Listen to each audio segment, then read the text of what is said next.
বাংলাদেশের বাইরে পৃথিবীর বিভিন্ন প্রান্তে যেখান থেকে চ্যানেলে দেখছেন আপনাদের সকলকে সাদর আমন্ত্রণ তৃতীয় মাত্রা দেখবার জন্য। প্রিয় দর্শক, এই পর্বের মধ্যে দিয়ে তৃতীয় মাত্রা, এই পর্বটি তৃতীয় মাত্রার ৮,০০০তম পর্ব, অর্থাৎ ৮,০০০তম দিন ধরে তৃতীয় মাত্রা আমরা করছি। ২০০৩ সালের ১৭ই জুলাই যাত্রা শুরু করেছিলাম এবং নিরবিচ্ছিন্নভাবে আজ অবধি আমরা এখনও আপনাদের সাহায্য, সমর্থন, সহায়তা, ভালোবাসা নিয়ে আমাদের কার্যক্রমকে অব্যাহত রাখছি।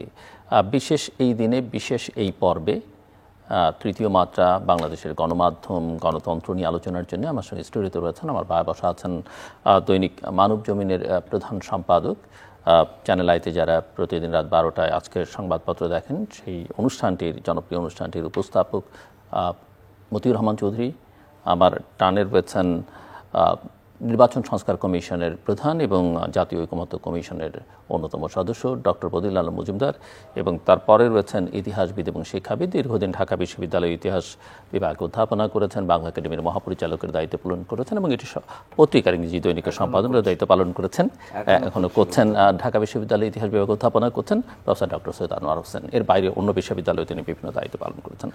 স্বাগত, এবং আপনাদের তিনজনকে অভিনন্দন এবং কৃতজ্ঞতা যে আপনারা শুরু থেকেই তৃতীয় মাত্রার সঙ্গে নানাভাবে ছিলেন। মিস্টার মতিউর রহমান চৌধুরী, আপনার কাছ থেকে শুনতে চাই শুধু অর্জন না, অর্জনের কথা, বিসর্জনের কথা, ভালো দিক, মন্দ দিক, পরামর্শ সব মিলিয়ে আমরা অন্যান্য প্রসঙ্গে যাব। শুধু তৃতীয় মাত্রার মধ্যে সীমাবদ্ধ থাকতে চাই না, কিন্তু যেহেতু বিশেষ একটা পর্ব এবং যেহেতু বাংলাদেশের সংস্কৃতিতে এগুলো অনেকেই উৎসাহিত বোধ করেন, আমি ব্যক্তিগতভাবে এটা খুব উদযাপন নিয়ে আমার খুব একটা উৎসাহ নেই, বাট আমি একাই তো সব কিছু না। অভিনন্দন আপনাকে। Thank you. বাংলাদেশের ইতিহাসে একটা অনন্য দিন বলা চলে। কোনো টেলিভিশন প্রোগ্রামে, মানে কোনো টক শো তো আগে শুরুই হয় নাই, টক শোর জনকই বলা হয় আপনাকে। তো সেখানে ৮,০০০ পর্ব, এটা তো চারটিখানি কথা নয়। এবং আমরা তো গোড়ার থেকে জানি এবং আমরা এর সঙ্গে যুক্তও ছিলাম নানাভাবে। যে মানুষটির কথা আমি বলবো, তার মাথায় এত মানে চিন্তা এবং এইভাবে এত শার্প চিন্তা করেছিলেন তিনি ২০০৩-এ। তখন মাত্র বাংলা টেলিভিশনের জন্ম হয়েছে, ফরিদুর রাজা সাগর। তো আমি যে প্রোগ্রামটা করি তারও জনক তিনি, কারণ তার মাথার থেকেই এই প্রোগ্রামটা এসেছিল। যাই হোক, তো তাকেও অভিনন্দন জানাবো আর তার সুস্বাস্থ্য কামনা করব, কারণ তিনি অসুস্থ। যাই হোক, জিল্লুর, আপনি একটা অসাধারণ কাজ করেছেন, যেটা থ্যাংক ইউ। বাংলা টেলিভিশনে ইতিহাস লিখলে আপনার কথা লিখতে হবে। কারণটা হচ্ছে, এই যে একটা টক শো উপস্থাপনা করা কী যে ঝুঁকিপূর্ণ, সেটা আমি হারে হারে টের পাই। আর আমি তো জানি আপনার উপর দিয়ে আর কী ঝড় গেছে। কিন্তু আপনি আরেকটা কাজ করেছেন, যেটা অনেকের হয়তো কি নেই। বিশেষ বিশেষ দিনে, ঈদে যে সমস্ত মানুষদেরকে আপনি টেলিভিশনের পর্দায় হাজির করেছেন, যাদের ব্যক্তিগত জীবনে তারা শুধু রাজনীতিবিদ নন, তারা যে আরও গান বাজনা করেন, মানে অন্য কিছু করেন, সেটাও কিন্তু আপনি তুলে ধরেছেন। এটা প্রশংসার যোগ্য অবশ্যই। আর বিসর্জন বলবো না, কিছু সমালোচনা তো থাকে, ভালো কাজ, এতে সন্দেহ নেই। বহু রাজনীতিবিদ যারা কোনোদিনই টেলিভিশনে আসতে চাইতেন না, তাদেরকে আপনি টেলিভিশনে হাজির করেছেন এবং তাদের কাছ থেকে অনেক কিছু আমরা জেনেছি। এই প্রোগ্রামের মধ্যে দিয়ে আমরা অনেক কিছু শিখেছি, আর মানুষও শিখেছে। কারণ অনেক কিছুই জানার সুযোগ থাকে না, কারণ যারা সমাজের বিভিন্ন স্তরে রাজনীতি করেন, অর্থনীতিবিদ হন, অথবা একজন সমাজ সংস্কারক হন, একজন বিশেষ বিশ্ববিদ্যালয়ের শিক্ষক হন, তার সব কথা তো আমরা জানতে পারি না। কিন্তু আপনার প্রোগ্রামের মধ্য দিয়ে জাতি জানতে পেরেছে। নানা ঝামেলা ঝক্কি হয়ে গেছে আপনার প্রোগ্রামের মধ্য দিয়ে, সেটা আমি জানি। কিন্তু প্রোগ্রামের মাঝখানে মাঝে মধ্যে যেটা অনেকেরই কমপ্লেন, যে আরও একটু ভালো গেস্ট সবাই আশা করেন। কিন্তু এটাও তো আমি জানি যে প্রতিদিন ভালো গেস্ট হাজির করা খুবই কঠিন, এটা সম্ভব না। তবে এখন যেটা উপস্থাপনার যে ধারা, সেই ধারার থেকে আলাদা এখনও যে আপনার সেই সক্রিয়তা বজায় রাখতে পেরেছেন, এটা আমার মনে হয় এটা উল্লেখ করতেই হবে। কারণ অনেক কিছুই তো আপনার প্লাস পয়েন্ট আছে, আর এই অনুষ্ঠানে আমি নিজে এসেছি। আমরা একবার ঈদের অনুষ্ঠানেও আসলাম, আমার স্ত্রীও এসেছিলেন, আমরা আবার গান বাজনাও শুনলাম। এই জিনিসগুলো ছিল আর কি। এবং আপনিও গান করেছেন? আমি কাজ করি না, আমার স্ত্রী করেছেন। তো এই অনুষ্ঠানের মধ্যে দিয়ে অনেক কিছু আমরা দেখেছি যে আসলে মানুষ একটা সময় বসে থাকতো যে কি বলে আজকে রাতে, যখন রাজনৈতিক অস্থিরতা ছিল। তো সেই কারণে ওই সময়টাতে আমি জানি যে কিভাবে এবং চ্যানেল আই এই প্রোগ্রামটাকে ধারণ করেছে এতদিন যাবৎ, এটাও কঠিন কাজ ছিল। বিশেষ করে দুটো সাক্ষাৎকারের কথা আমি বলবো। একটা হলো কর্নেল রশিদ, যেটা নিয়ে আপনাকে অনেক ঝামেলা পড়তে হয়েছে, আর একটা হলো ডোনাল্ড লু, সেটাও একটা ঝামেলার কাজ ছিল। ও সেদিনও আমরা এই টেলিভিশনে আপনার সাথে আমার দেখা হয়েছিল যে আধা ঘন্টা পরেই আপনার সঙ্গে ডোনাল্ড লু এর কথা হবে। যাই হোক, যেটা বলছিলাম, স্বল্প কথা স্যাররা আছেন এখানে, তারা বলবেন।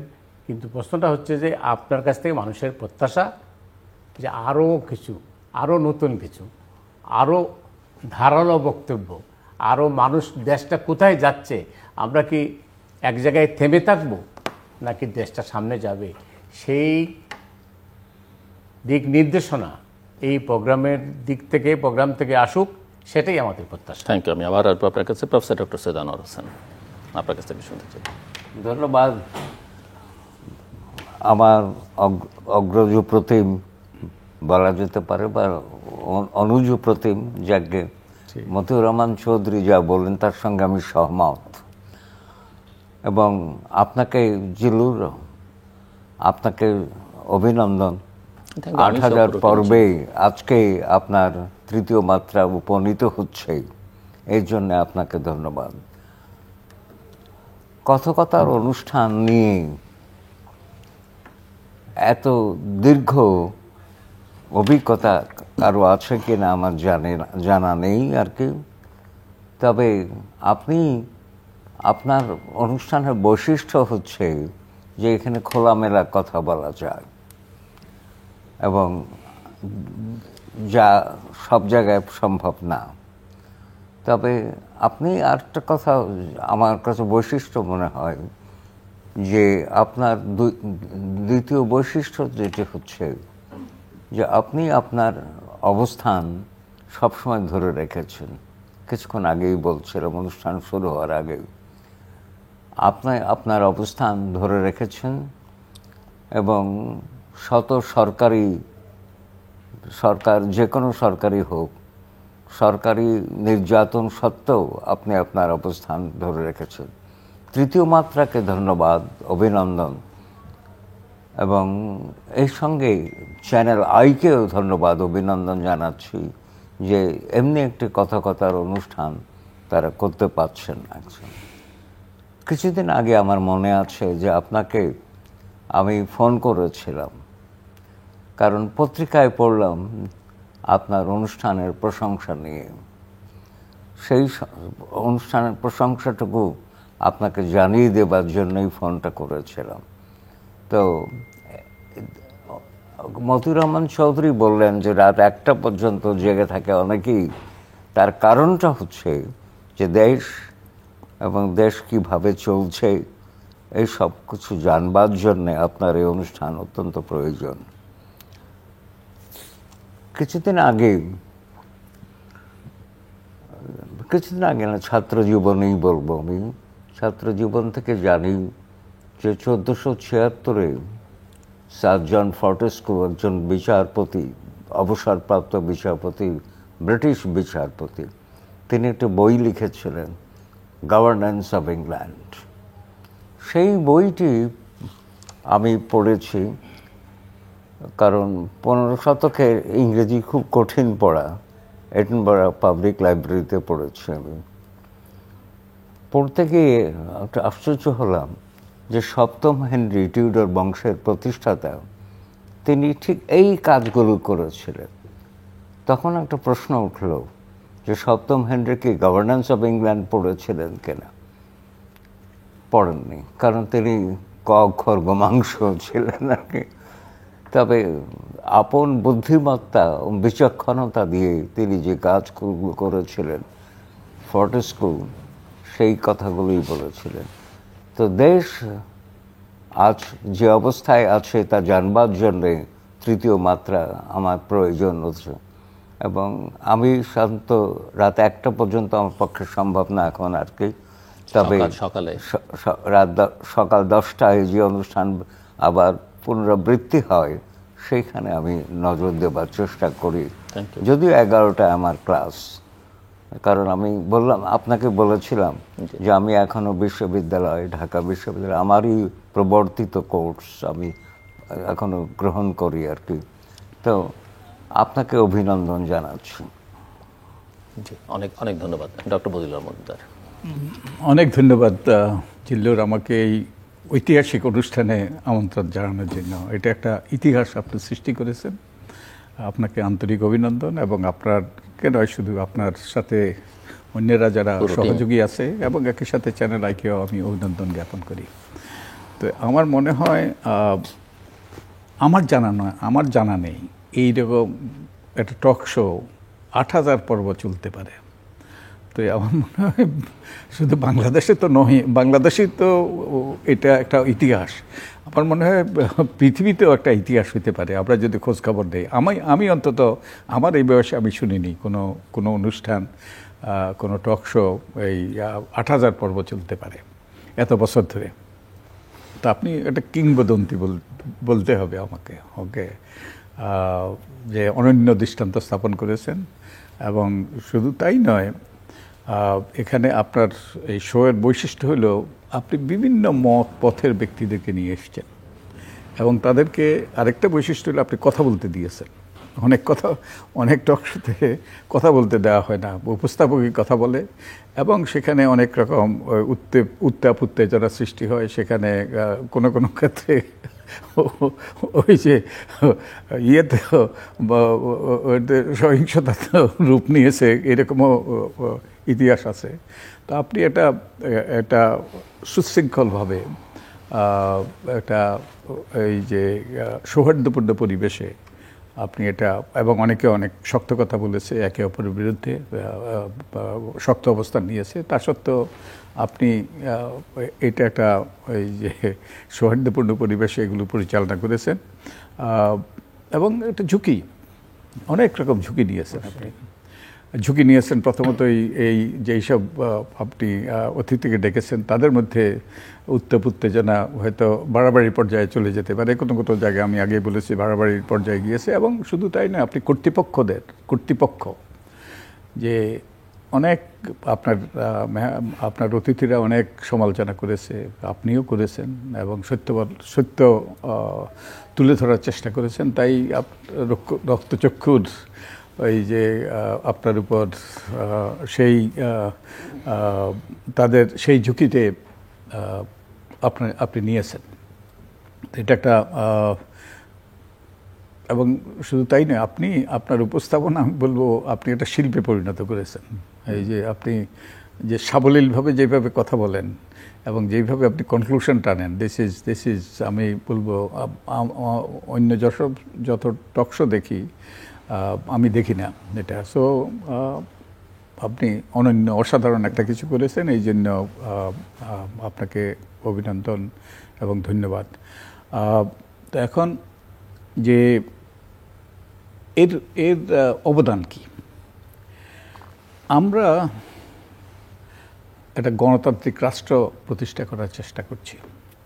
তো গণতন্ত্র তো অনেকের কাছে ভোট দেওয়া, জনগণের সম্মতি প্রকাশ করা, কিন্তু এটা হলো ওই যে আনুষ্ঠানিক গণতন্ত্র বলা যায়, যে গণতন্ত্রের অনুষ্ঠান আর আনুষ্ঠানিকতা। কিন্তু গণতন্ত্র হলো যে গণতন্ত্র, সত্যিকার অর্থে গণতন্ত্র, যেখানে জনগণের যে অংশগ্রহণ থাকে, জনগণের এই যে ডেলিবারেটিভ ডেমোক্রেসি যেটাকে বলে, জনগণের অংশগ্রহণ, কার্যকর অংশগ্রহণ থাকে। তো জনগণের কার্যকর অংশগ্রহণ যদি প্রতিষ্ঠা করতে হয়, নিশ্চিত করতে হয়, তাহলে জনগণকে সচেতন করতে হয়, জনগণকে তথ্য দিতে হয়। তো এই আপনার অনুষ্ঠানের মাধ্যমে আপনি জনসচেতনতা সৃষ্টির ব্যাপারে আমার মনে হয় একটা অনন্য অসাধারণ ভূমিকা পালন করেছেন। অনেকে অনেক কিছু শিখেছে, বুঝেছে, জেনেছে, অনেক কিছুর সাথে পরিচিত হয়েছে যাতে তাদের কোনো ধারণা ছিল না।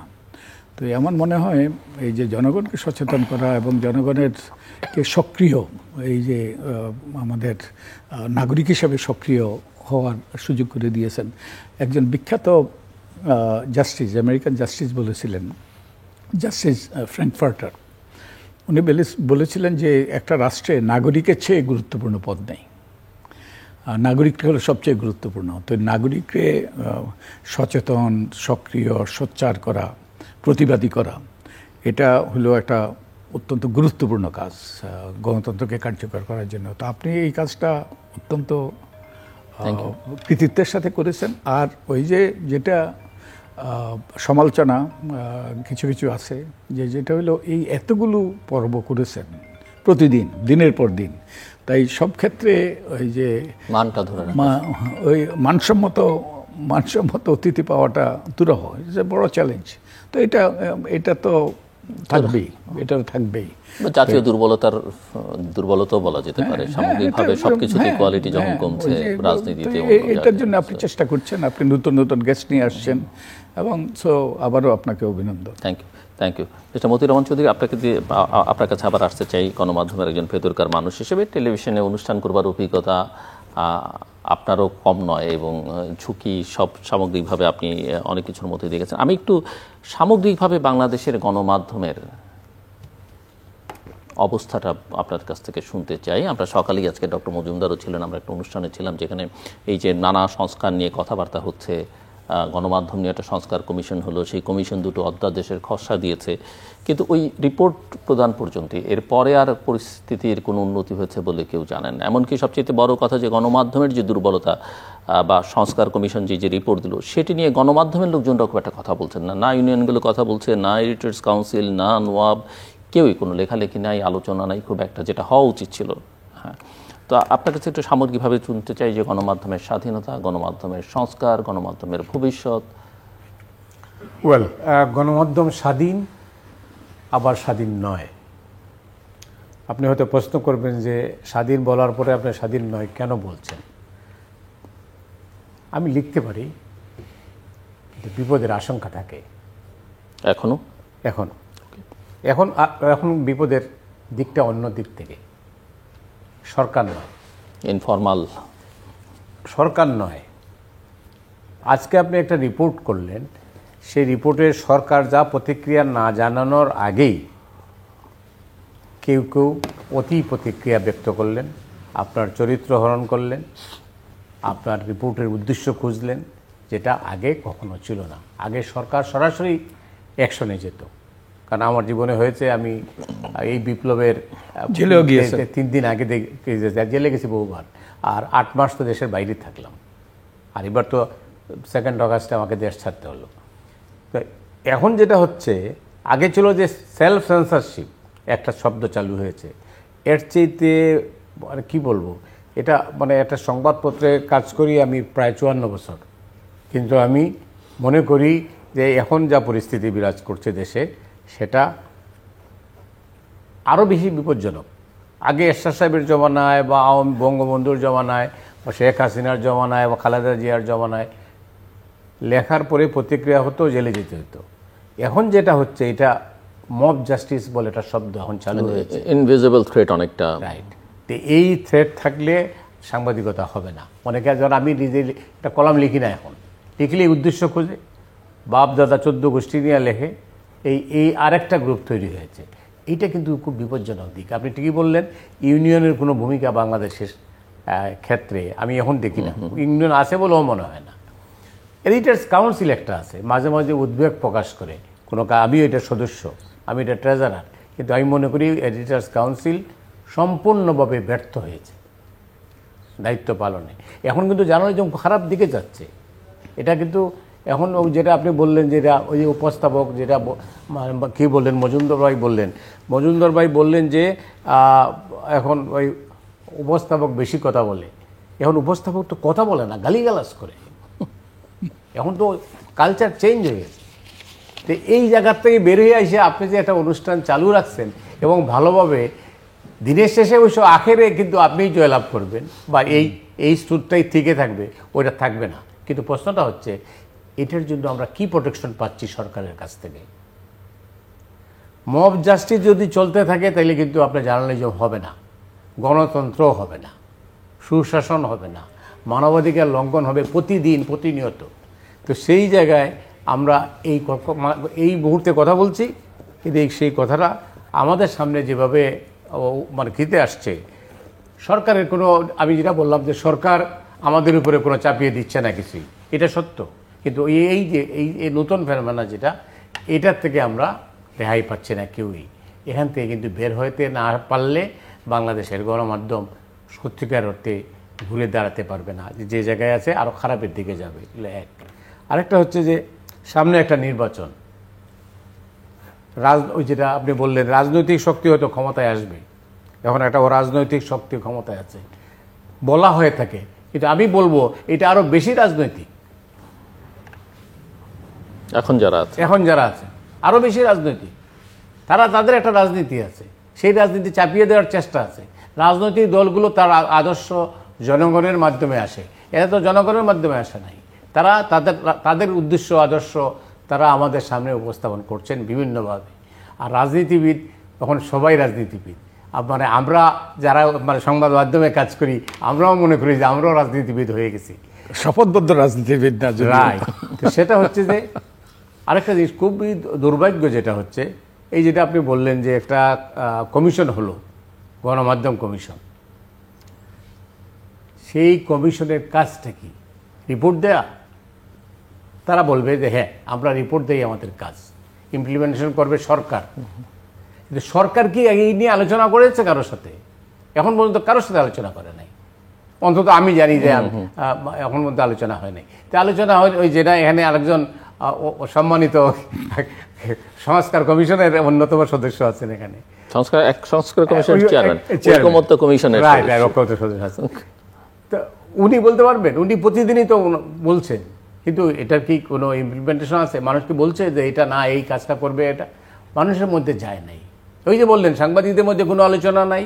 আমি যে গণমাধ্যমেই থাকি, রাজনীতিতে তারা ওনারা আলোচনা করবেন, গণমাধ্যমে কোনো আলোচনা হচ্ছে না এবং হবে বলে আমার মনে হয় না। 10 মাস অলরেডি চলে গেছে, কমিশনের চেয়ারম্যান ইতিমধ্যে লন্ডন চলে গেছে। এই হচ্ছে বাস্তব অবস্থা। তো এই জায়গার থেকে আপনি গণমাধ্যমকে বের করে আনবেন। এখন যেভাবে গণমাধ্যম চলছে, টেলিভিশনে যে হারে যেভাবে চাকরি যাচ্ছে, আমরা কিছু করছি না, হ্যাঁ এটা সত্য, করছেন না, কিন্তু কীভাবে চাকরি যায়? গায়েবী চাকরি যাচ্ছে, বহু লোকের চাকরি গেছে। আমার কাছে তো অনেকেই আসে চাকরি দেওয়ার জন্য, আমি তো ভাই আমার এখানে চাকরি দেওয়ার সুযোগ নাই, কিন্তু চাকরি যাচ্ছে, এটা সত্য, এটা স্বীকার করতেই হবে। স্বীকার না করাটা ঠিক না। আমি হয়তো বলবো, আপনি হয়তো বলবেন যে সরকার তো কিছু করছে না। হ্যাঁ আমি দেখি না তো, দৃশ্যমান না, কিন্তু অনেক কিছুই ঘটছে, অনেক কিছুই ঘটবে, এটাই আমরা ধরে নিতে পারি। কিন্তু আমাদের মধ্যে অনৈক্যটা আগেও ছিল, এখনও আছে, আমরা কিন্তু এখান থেকে বেরোতে পারি নাই।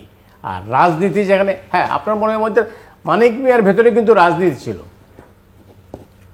জহুর হোসেন চৌধুরীর মধ্যেও রাজনীতি ছিল, কিন্তু তারা লেখায় রাজনীতিটা প্রকাশ করেন নাই। আজকের এই অবস্থার জন্য কিন্তু দায়ী আমরাই তো পরিস্থিতি তৈরি করেছি। আমরা তো সবাই আমরা নিজেদের মধ্যেই নিজেরা যেভাবে রাজনীতিবিদরা মতো আচরণ করেছি, যেভাবে আমরা গণভবনে সংবাদ সম্মেলন, এটা সংবাদ সম্মেলনটা তো আমরাই শেষ করেছি। রাজনীতিবিদদের সব ক্ষেত্রে রাজনীতিবিদদের দোষ দেওয়াটা কিন্তু আমি মনে করি যে এটা ঠিক না। কারণ রাজনীতিবিদদের চাইতেও আমরা সাংবাদিকরা এমন কাজ করেছি যেখান থেকে আমাদের পরিচয় সাংবাদিক হিসাবে মানুষের কাছে এখনও কিন্তু মানুষ আমাদেরকে অনেক কিছু বলে, এবং আমি মনে করি আমি খুব একটা অসহায় ব্যক্তি এই কারণে যে আমরা তো এই কাজ করতে পারি নাই। আজকে এই বর্তমান অবস্থায় যদি বলি, আগের সরকারের কথা তো বহু আলোচনা হয়েছে।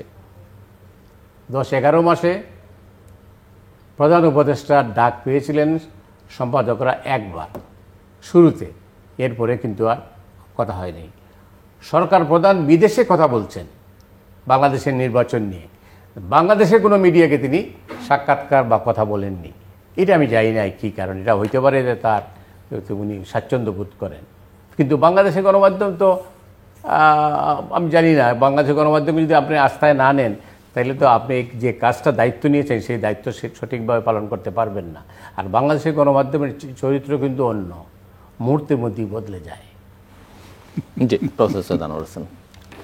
ধন্যবাদ। মতিউর রহমান চৌধুরী নিজে একটি পত্রিকার সম্পাদক, মানব জমিন প্রধান সম্পাদক। নামটি খুব গুরুত্বপূর্ণ। কবি ভরতচন্দ্রের সেই পংক্তি, মানব জমিন রইল পতিত, আবাদ করলে ফলতো সোনা, তো সেই পত্রিকা থেকে নাম, পংক্তি থেকে পত্রিকার নাম। আর আমি নিজেও একটি, বর্তমানে আছে এখনো বাজারে, ইংরেজি পত্রিকার সম্পাদক ছিলাম। আমরা জানি যে 1924-এ মার্কিন যুক্তরাষ্ট্রে গণমাধ্যম কথাটি সৃষ্টি হলো। আসলে স্বাধীনতা গণমাধ্যমের জন্য খুবই দুর্লভ বস্তু, খুবই দুর্লভ বস্তু। তবে কেন নয়, স্বাধীনতা আসে না। জেএস মিলের একটা বই আছে, অনলি বার্ট্রি, সেই বইতে তিনি বলেছেন স্বাধীনতা মানে স্বেচ্ছাচার নয়। তো স্বেচ্ছাচার কেউ করে না, সম্পাদকরা। আমি যতটুকু মনে, কারণ আমি নিজের অভিজ্ঞতা দিয়ে বলছি। তবে তারা স্বাধীনতা ভোগ করতে চান, এটা ঠিকই। তবে আর একটা কথা হচ্ছে, সাংবাদিকতার নীতি নৈতিকতাও মানতে হবে, জানতে হবে, বুঝতে হবে। সেইটা বোঝার মতো কজন আছেন এটা আমার সন্দেহ আর কি। সম্পাদকদের মধ্যে কোনো লোক পাচ্ছেন না, সম্পাদক বানিয়ে দিচ্ছে। এখন সম্পাদক হতে হলে তার যোগ্যতার প্রশ্ন আছে, তার অনেক কিছু জানা বোঝার দরকার আছে। ইংল্যান্ডে আর স্কটল্যান্ডে আমি পড়াশোনা করেছি। লন্ডন টাইমস পত্রিকার যে সম্পাদক অধ্যাপকের চেয়ে বেশি জানেন, শোনেন, পড়াশোনা করেন। বা ডেইলি মেইল পত্রিকার যে সম্পাদক, এদের সবার সঙ্গে আমার দেখাশোনা হয়েছে, কথা হয়েছে। তো আমি হতবাক হয়ে গেছি তাদের জ্ঞান গম্ভীর দেখে। তো এখন কথা হচ্ছে, বাংলাদেশে স্বাধীনতা, মতিউর রহমান চৌধুরী একটা অভিযোগ করলেন খুব ভালো, যে অনুষ্ঠান নির্বাচনটি নিয়ে প্রধান উপদেষ্টা কখনো দেশের গণমাধ্যমে কথা বলেননি, কিন্তু বিদেশের গণমাধ্যমে আছে। এখন প্রশ্ন হচ্ছে যে অনুষ্ঠান নির্বাচন নিয়ে 2008-এ এটিএম শামসুল হুদা, আমার শিক্ষক ইতিহাস বিভাগে, যিনি যাওয়ার সময় একটি বিস্তারিত প্রতিবেদন দিয়ে গেছেন। প্রতিবেদনটা আমি পড়েছি। প্রতিবেদনে নির্বাচন সংস্কার সংক্রান্ত কথা ছিল, কিন্তু বিগত আওয়ামী লীগ সরকার কোনো গুরুত্বই দেয়নি। একই সঙ্গে নুরুল হুদা, আমার পুলিশ মহাপরিদর্শক ছিলেন, যিনি যাওয়ার সময় একটি বিস্তারিত প্রতিবেদন দিয়ে গেছেন পুলিশ সংস্কার কমিশনের জন্য। কিন্তু সাহারা খাতুন ছিলেন স্বরাষ্ট্রমন্ত্রী, তিনি ফেলে রেখেছিলেন, ফেলেই রেখে। তো সংস্কারগুলো, এই রাষ্ট্রটা ভালো চলছে না কিছুক্ষণ। আজকেই আমি একটা লেখা শেষ করলাম, একটু সম্প্রতি একটি ইংরেজি পত্রিকা বার হবে, সেই পত্রিকার জন্য লেখা। আমার শিরোনাম ছিল the state of Bangladesh : quo vadis। আমি বলেছি যে স্বাধীনতা যখন হয়, মুজিবনগর সরকার 17 এপ্রিল একটি প্রক্লামেশন অফ ইন্ডিপেন্ডেন্স করেছিলেন। যে প্রক্লামেশন অফ ইন্ডিপেন্ডেন্স এক রাতেই মুসাবিদা করেছিলেন ব্যারিস্টার আমিরুল ইসলাম, যার কোনো পাত্তা ছিল না কোনো সময় আর কি। ব্যারিস্টার আমিরুল ইসলামের একটা নড়বড়ে টেবিল আর একটা টেবিল ল্যাম্প, কখনো আলো চলে যায়, কখনো লাগাতে হয়, এইভাবে লিখেছেন। তার কাছে কোনো বইপত্র ছিল না।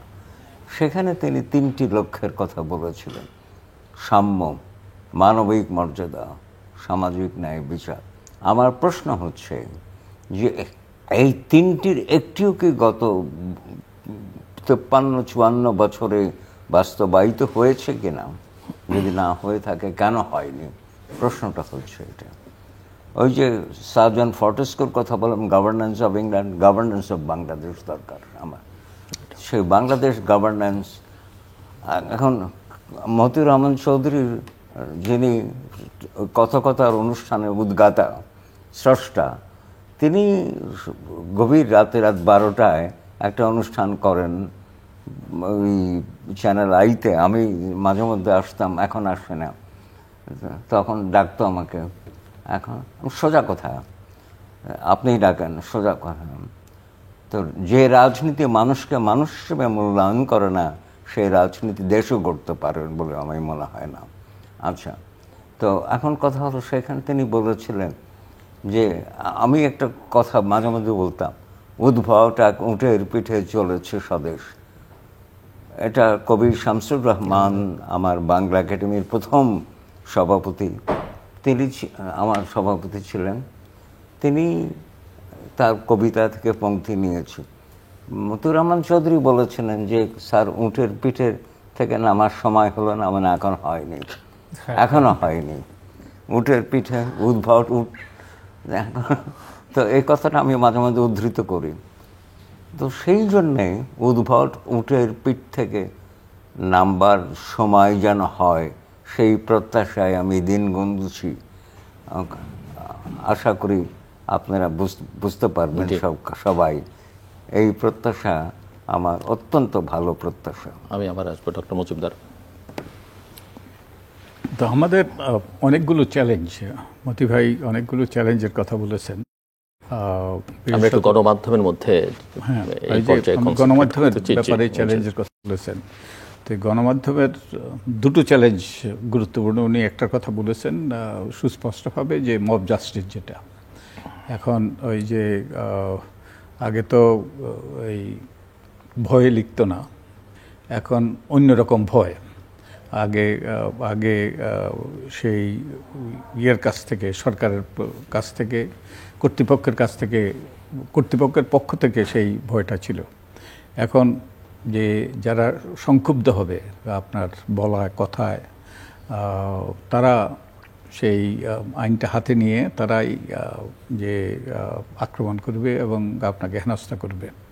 এবং সম্প্রতি আমরা এই যে ইভেন গত সপ্তাহে আমরা দেখেছি, গত সপ্তাহে বোধহয় দুটো দেখেছি আমরা। একটা হলো ওই উত্তরবঙ্গে, সেখানে ধর্ম নিয়ে, আরেকটা আমাদের সাবেক একজন প্রধান নির্বাচন কমিশনকে হেনস্থা করা হয়েছে, যেটা নিঃসন্দেহে এটা একটা যে আইনের লঙ্ঘন নিঃসন্দেহে, এবং এটা নিন্দনীয়, এবং এ ব্যাপারে যথাযথ ব্যবস্থা নেওয়া দরকার। এবং আমি আনন্দিত যে সরকার এ ব্যাপারে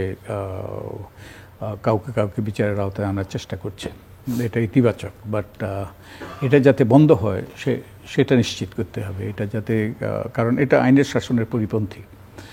মানুষ আইন হাতে নিয়ে তারা ওই যে তারা তাদের প্রতিশোধ নিচ্ছে, কিন্তু আইনের শাসন হলো বিচারিক প্রক্রিয়ায় কেউ যদি অপরাধ করে থাকে তাকে শাস্তি দেওয়া। আরেকটা হলো চ্যালেঞ্জ গণমাধ্যমের জন্য, যে ফেক নিউজ, অপতথ্য,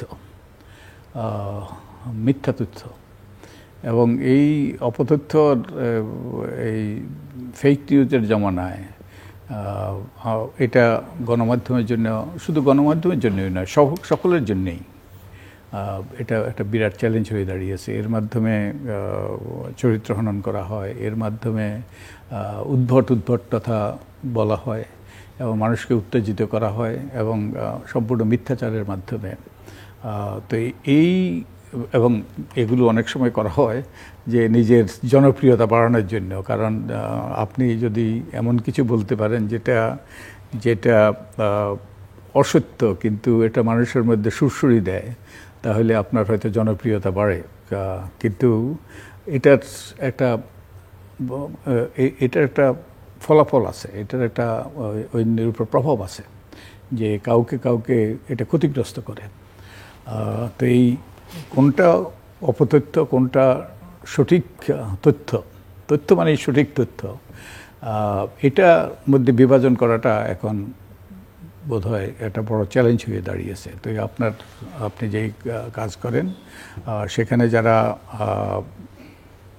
যে অংশগ্রহণ করে এবং যাদেরকে আপনি কাঠগড়ায় দাঁড় করান, ইনফ্যাক্ট আপনি তো অনেককে কাঠগড়ায় দাঁড় করান, তো সেই ক্ষেত্রে অনেকেই কিন্তু অপতথ্য মিথ্যাচারের মাধ্যমে পার পেয়ে যাওয়ার চেষ্টা করে। তো এই কোনটা সত্য কোনটা অপতথ্য এর বিভাজন করা এবং এর থেকে দূরে থাকা এটা একটা বড় চ্যালেঞ্জ হয়ে দাঁড়িয়েছে। আর সংস্কারের কথা বলা হয়েছে যে সরকার তো 11 সংস্কার কমিশন করেছে এবং আমি একটা সংস্কার কমিশনের প্রধান ছিলাম এবং আরেকটা সংস্কার ঐক্যমত্য কমিশনের আমি সদস্য। তো আমাদের এই সংস্কারের যেই আমাদের যেই সুপারিশগুলো, এই সুপারিশগুলোকে দুইভাবে ভাগ করা যায়। কতগুলো সুপারিশ সরকার তারা নিজেরা করতে পারে অধ্যাদেশের মাধ্যমে, আইনের মাধ্যমে, কিংবা তারা নির্বাহী আদেশের মাধ্যমে।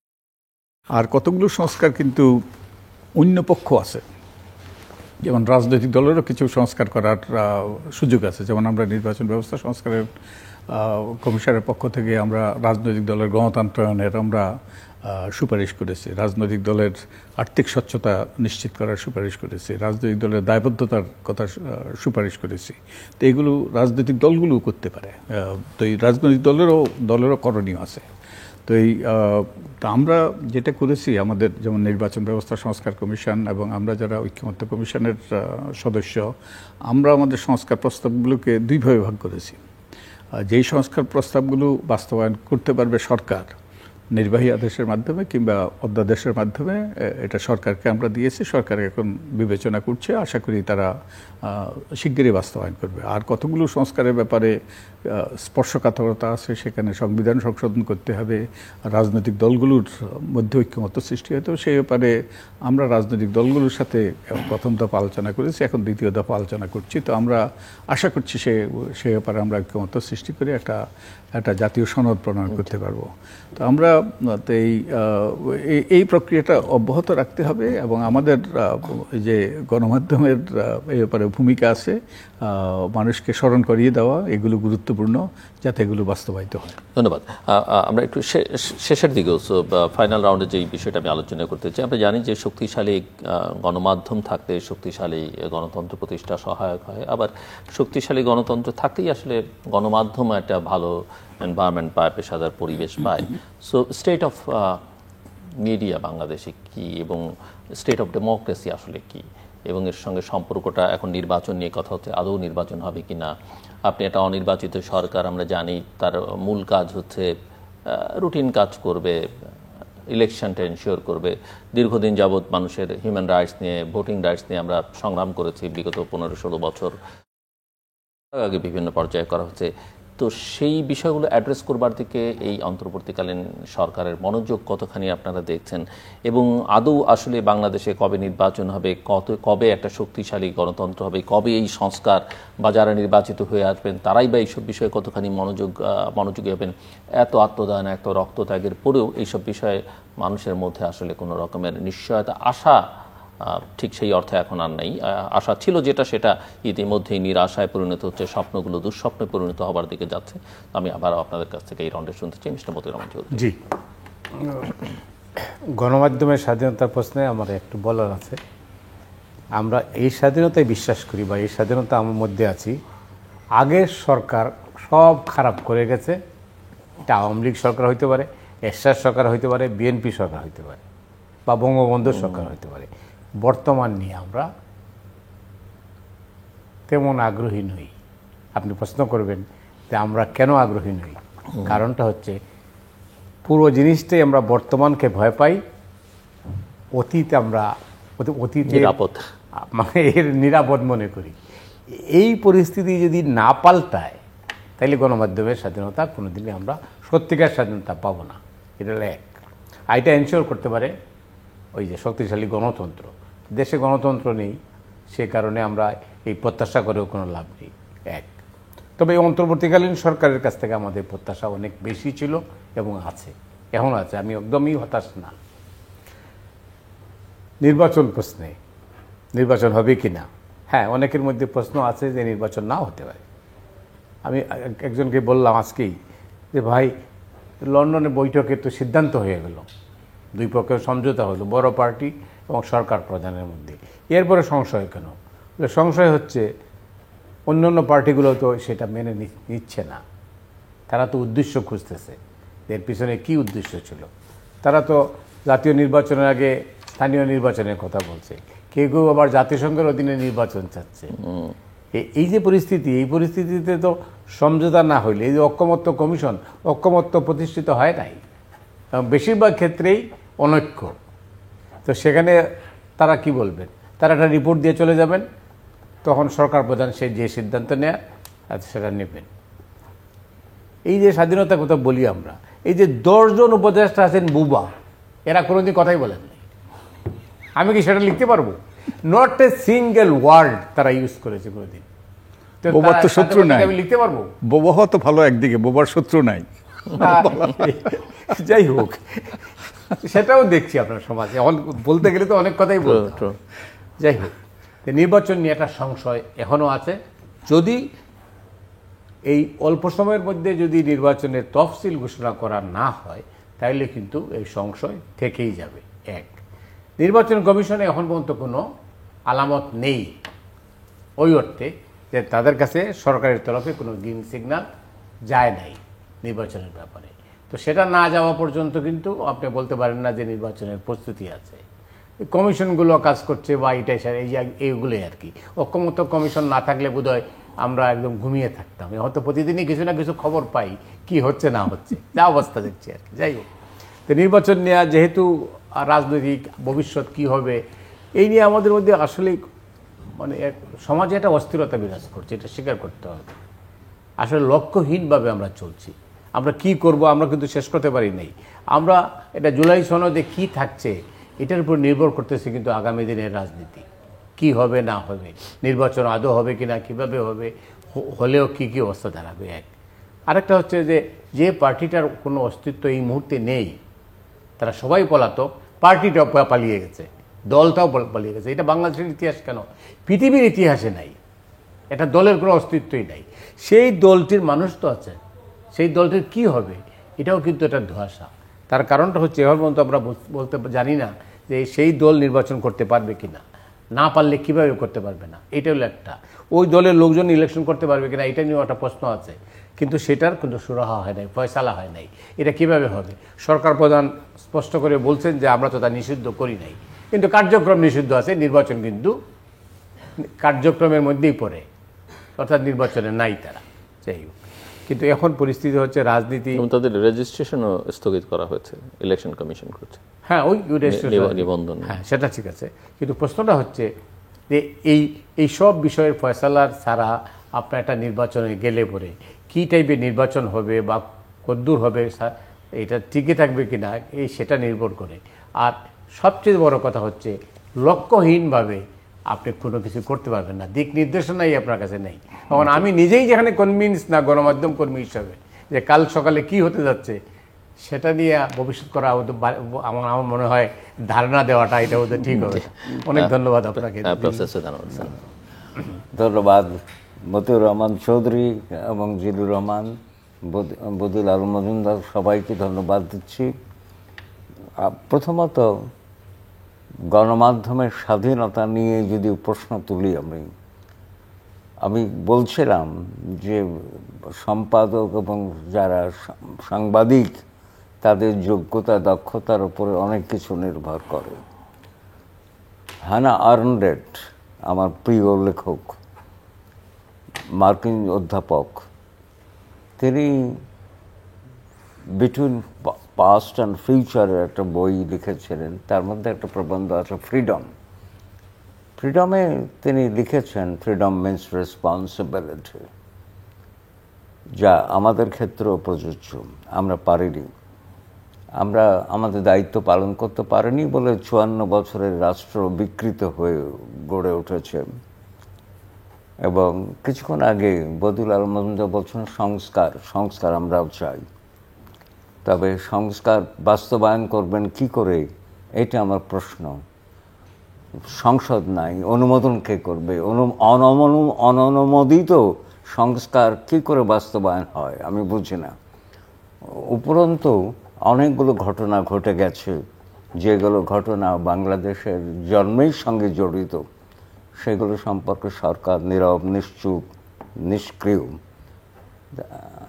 এই সরকারের কথা হচ্ছে যে, আর একটা কথা বলি, আমি অনেক কথা বলবার আছে, তবে সংক্ষেপে বলি। 1832-এ অ্যালেক্সিস ডি টকভিল একটা বই লিখেছিলেন, আমেরিকা ঘুরে ফিরে, ডেমোক্রেসি ইন আমেরিকা।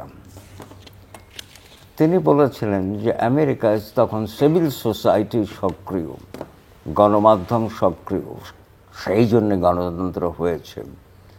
এখন আমেরিকায় কি অবস্থা আমি জানি না, তবে সাংবাদিক জোনাথন রচ বলেছেন আমেরিকায় আছে ডেমোস্ক্লেরোসিস, এবং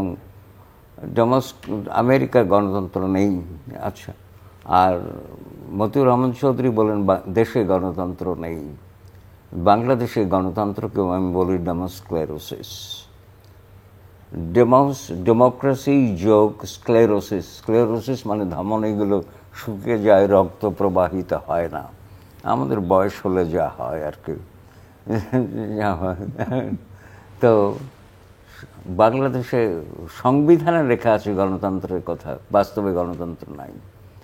এমনকি সংবিধান সংস্কার কমিশনে যে কথাগুলো বলা হয়েছে, মূল কথাই বলা হয়নি আমি মনে করি।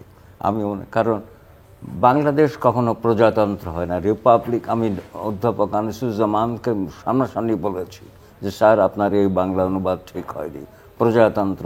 আমরা কি প্রজা? 9 মাস মুক্তিযুদ্ধ করে 24 বছর সংগ্রাম করে আমরা কি প্রজা হলাম? এখানে গণরাষ্ট্র হওয়ার কথা ছিল। বাংলাদেশে গণতন্ত্র ছিল, এথেন্সেরও আগে 100 বছর আগে গণতন্ত্র ছিল। তো সেই গণতন্ত্র ফিরিয়ে আনুন। তো এখন কথা হচ্ছে এই গণতন্ত্রকে ফিরিয়ে আনবে, বুঝতে হবে, জানতে হবে গণতন্ত্র আনার কথা। তো সেই জন্যে আমি মনে করি যে আপনি আপনার কথকতার অনুষ্ঠানের মধ্য দিয়ে, আমি টক শো, ইংরেজি শব্দটা ব্যবহার করছি না, বাংলা শব্দ ব্যবহার করছি, কথকতার অনুষ্ঠানের মধ্য দিয়ে আপনি দেশ ও জাতিকে সচেতন করছেন, সেই জন্য আপনাকে অভিনন্দন, আপনাকে ধন্যবাদ।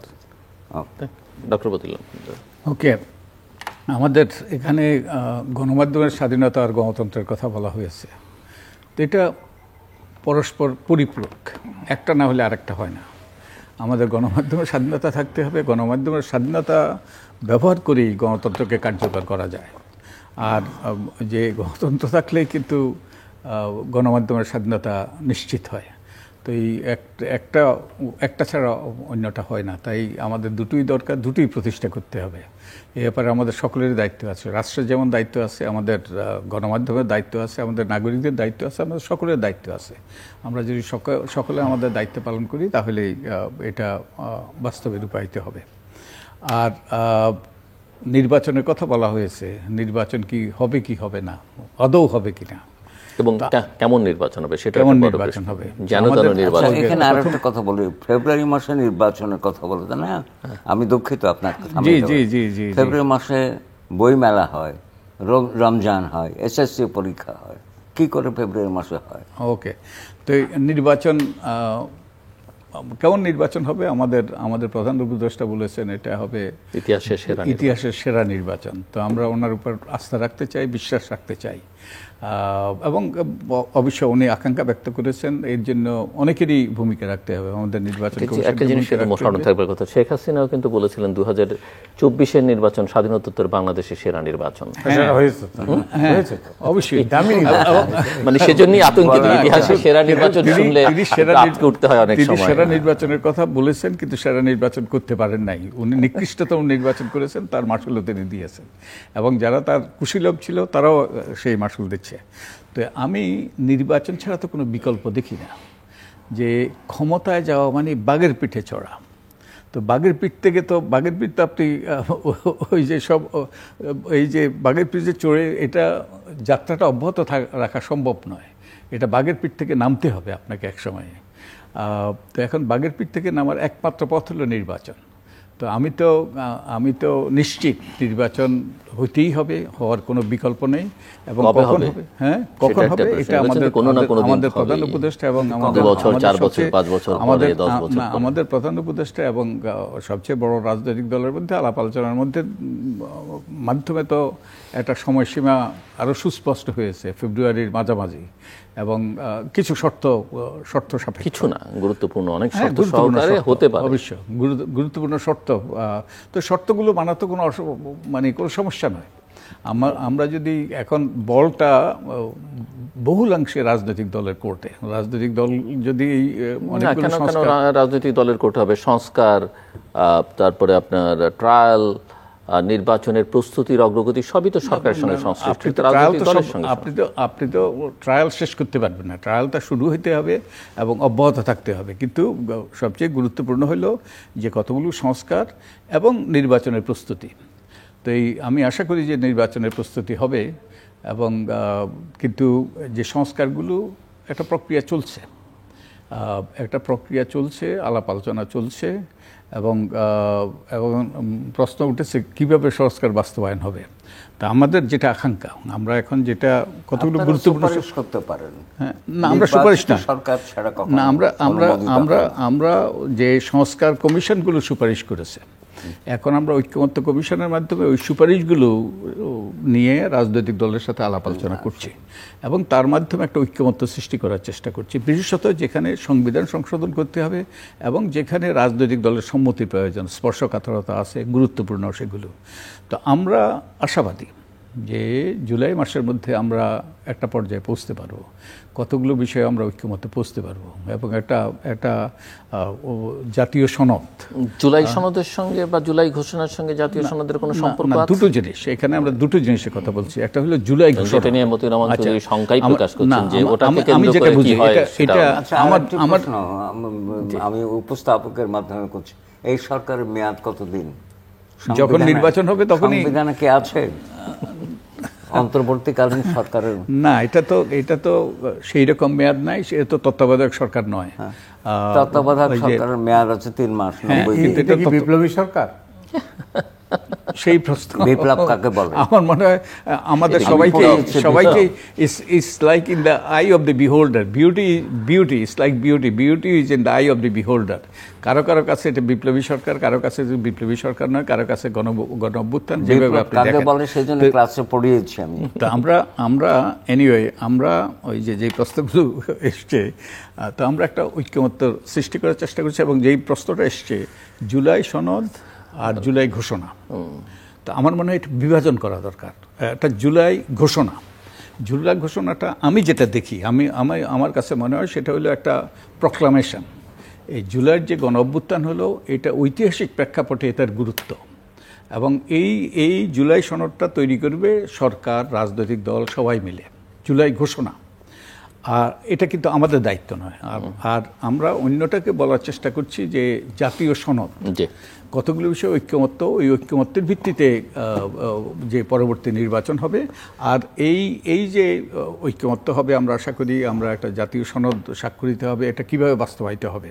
তো অনেকগুলো বাস্তবায়িত হইতে হবে, হয় গণপরিষদ কিংবা গণভোট কিংবা এই যে আগামী সংসদে এগুলোর ব্যাপারে রাজনৈতিক দলগুলো একমত হইতে হবে। আর যেগুলোতে সংবিধান সংশোধন লাগবে না, সেগুলো সরকার নির্বাহী আদেশে কিংবা তারা ওই যে অধ্যাদেশের মাধ্যমে সেগুলো বাস্তবায়ন করতে পারে, এবং সেই আইনগত ক্ষমতা তাদের আছে।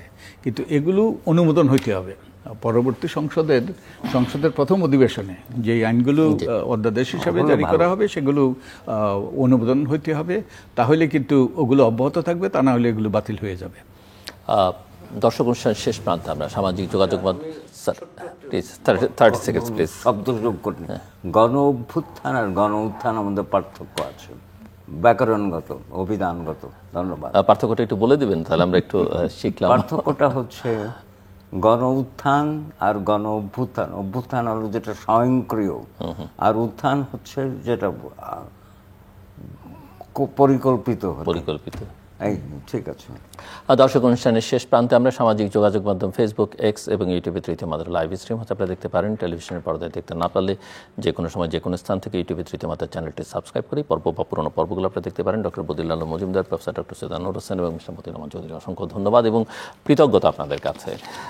দর্শক, তৃতীয় মাত্রার এই পর্বটি, যে পর্বটি আমরা শেষ করতে যাচ্ছি, ৮,০০০ পর্ব এবং এই ৮,০০০ রাত্রি এবং পরে সকালে পুনঃপ্রচার, আপনারা যারা আমাদের সঙ্গে ছিলেন, আপনাদের সমর্থন, আপনাদের ভালোবাসার জন্য আপনাদের প্রতি গভীর কৃতজ্ঞতা, ভালোবাসা। এই অনুষ্ঠান নির্মাণের সঙ্গে যারা যুক্ত, যাদেরকে পর্দায় দেখা যায় না, পর্দায় শুধু আমাকে দেখা যায়, কিন্তু অনুষ্ঠান নির্মাণের সঙ্গে আমার অনেক সহকর্মী আছেন। চ্যানেল আইয়ের প্রধান অধিকর্তা ফরিদুর রেজা সাগর, যিনি অনুষ্ঠানের শুরু থেকে আজ অবধি প্রধান শক্তি হিসেবে কাজ করছেন, যারা বিজ্ঞাপনদাতা, বিজ্ঞাপন দিয়ে অনুষ্ঠানটিকে বাঁচিয়ে রাখবার চেষ্টা করছেন, তাদের সকলের প্রতি আমাদের কৃতজ্ঞতা। এবং বিশেষ করে যারা অতিথি হিসেবে এই অনুষ্ঠানে বিভিন্ন সময় অংশ নিয়েছেন, একটা বড় অংশই এখন জীবিত নেই। গত 21 বছরে অনেককে আমরা হারিয়েছি। তাদের সকলের প্রতি আমাদের ভালোবাসা, শ্রদ্ধা, কৃতজ্ঞতা যে যেখানে আছেন। এবং আমরা আশা করব যে আমাদের প্রতি আপনাদের এই সমর্থন, ভালোবাসাটা অব্যাহত থাকবে আগামী দিনগুলো। বাংলাদেশের গণতান্ত্রিক প্রক্রিয়ায় উত্তরণের ক্ষেত্রে আমরা যেন একটা ভূমিকা ক্ষুদ্র পরিসর হলেও রাখতে পারি, এবং সেক্ষেত্রে আপনাদের সহায়তা অনেক প্রয়োজনীয়। আপনাদের সবার জন্য শুভকামনা।